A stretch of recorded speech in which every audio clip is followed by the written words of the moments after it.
Namah Shivaya, Om Amriteshwari Namaha. I am Ananya Malik. I am a student of class 12 Commerce, Amrita Vidyalayam, Durgapur. Today I am going to talk about some of the topic of entrepreneurship. First, I would like to talk about SWOT analysis. Before I tell you what does SWOT analysis means, we should know what does SWOT stand for.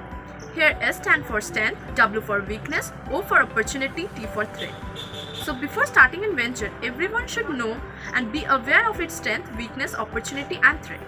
So coming back to SWOT analysis. SWOT analysis is a technique. It is a method used to determine and define the strength, weaknesses, opportunity, favorable condition and threat of the business. Here, strength and weaknesses are the part of internal factor and opportunity and threats are the part of external factor. For a venture or for an enterprise, this opportunity and strength are very useful, but at the same time, the weakness and threats are harmful for the business. So, as I will give you an example, it will be more clear to you what does SWOT analysis means. Suppose you want to open a cake shop in your locality. So for that you should know what is your strength, weaknesses. So how you will know that what is your strength, weakness?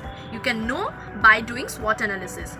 So after doing SWOT analysis, you came to know that people of your locality are willing to buy homemade cakes. So you can take this as your opportunity and offer them cake and earn profit. Secondly, you saw that you had a good reputation in the market. So people will come and buy product from your shop. So this is your strength, that you have a good reputation in the market. Then you saw that you don't have enough money. You don't have enough money to invest in the venture. So this is your weakness. This is your weakness, that you don't have enough money. Lastly, you saw that there are many other competitors in the market as well. For you, they are the threats. So this is how you came to know about the opportunities, threats, weakness and strength of. So now you will be very much confident that how you gonna set up your venture, how you gonna run and how you gonna earn profit from the venture. This is what all comes under SWOT analysis. Next is the opportunity project interface. We will understand this with the help of a flowchart. As you can see the flowchart in the screen, it states that first we have to spot an opportunity. Followed by we have to scan the environment, then we have to identify and product or service, then only we can start a project. So from this flowchart we came to know that we cannot start a project initially. First we have to spot an opportunity that is available in the environment. After we receive the opportunity, we have to test it against the important environment parameter to see that whether it is making a sense or not. Then only we can go to the next stage, that is identification of product and service. Now we have to identify a specific product or service that may be suitable or needed in the society. Then only we can start a venture. Our next topic is business environment. As we can see that there are two parts in the word business environment, we will separately understand the meaning of these two. First is the business. Here business is the outcome or the enterprise that is put by the entrepreneur. And environment generally means the surrounding or the condition where an individual lives. So together we can say that business environment is the surrounding or place where a business is generally operating its function. Or in a detailed way, we can say that business environment is a combination of all the individual firms, forces and factors that may be or may not be under the control of business organization, but directly or indirectly affecting its operation and plan. This is known as business environment. Now we will know about the different levels of business environment. There are only two levels in business environment. First is the micro environment, second is the macro environment. The components of micro environment are suppliers, customer, intermediate, competitors and general public.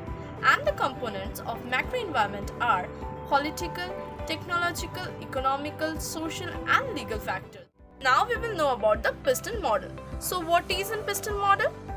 Piston model is a collection of information about the external factor. What is an external factor?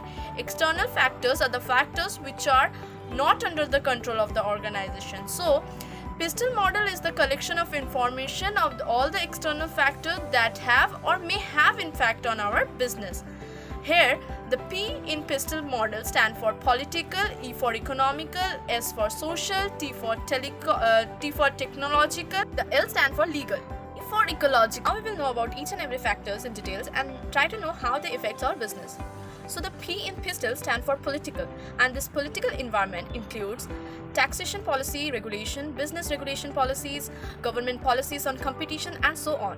It is very obvious if there is an increase in taxation, then as a seller, producer, I have to pay more, and for that I have to increase my price of the commodity and do a lot of things. So this is how it may affect my business.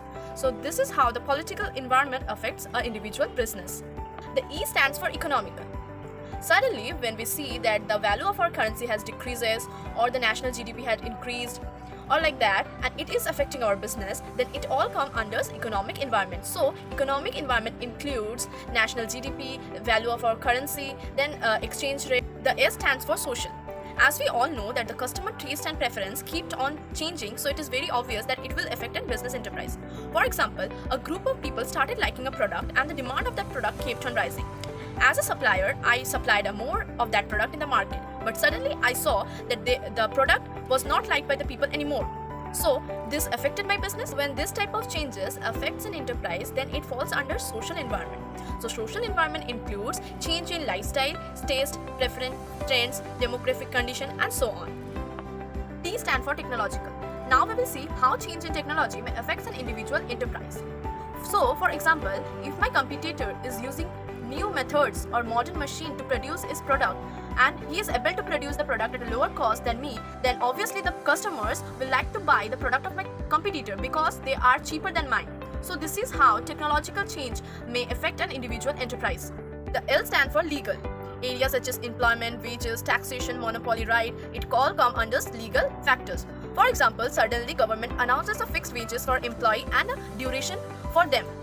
So now this will affect the business and this will come under legal factor. For ecological environment. So how this ecological environment affects in business? So when we are producing something and for that our environment is getting harmed, so we have changed the way of producing and started or adopted a new way or eco-friendly way of production, then this come under ecological factor. Thank you. Om Namah Shivaya.